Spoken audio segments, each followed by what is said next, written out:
ملګري پوښتنه کړې ده چې څوک امام پسې ولاړ سورة فاتحه ووایي څه نقصان لري، که وایي نه وایي څه نقصان لري، څه فایده لري که نه.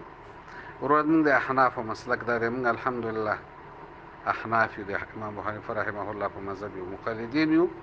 په مقلدینو کې د امام ابو حنیفه رحمه الله په تقلید کې یو. او موږ په د احنافو په نسبت باندې سورة فاتحه ویل وروسته د امام نه، که جهري مونځ که سري مونځ دا نشته دی، که چا ووایي دا مونځ مکروه تحریمي دی.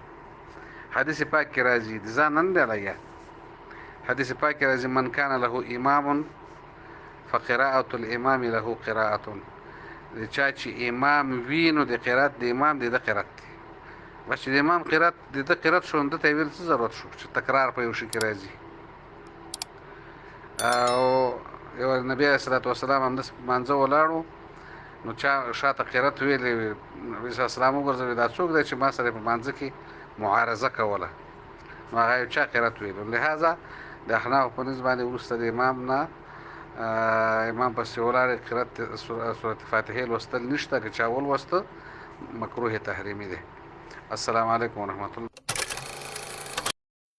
ملګرو په دې هیله چې ټول به روغ او جوړ اوسئ.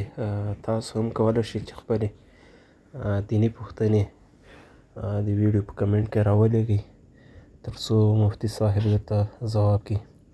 ملګرو زموږ دا پوسټونه تر نور ملګرو د ثواب په نیت شیر کوئ تر څو هر یو مسلمان د دې هر یو مسلې خبر او پوه شي. السلام علیکم.